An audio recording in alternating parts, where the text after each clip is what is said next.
اكبر غلطة بعد شفط الدهون واللي محدش هيقولك عليها هي اهمال مرحلة ما بعد العملية. الشفط نفسه مهم لكنه مجرد البداية، النتيجة بتعتمد على الخطوات اللي بعد كده. بعد العملية الجسم بيكون في مرحلة تورم طبيعي، وعلشان كده من الضروري الالتزام بارتداء الكومبريشن جارمنتس المعروفة باسم الكورسيه او المشد لفترة كافية، لانها بتساعد على تقليل السوائل، تثبيت الانسجة، ومنع تكون اي تكتلات.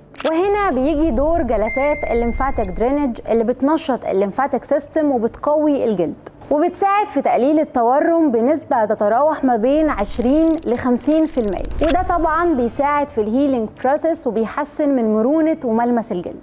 واخيرا العناية بالجلد بعد العملية، سواء بالترطيب او الحماية او اتباع التعليمات المحددة، وده طبعا بيلعب دور مهم في الحصول على نتيجة متناسقة وثابتة.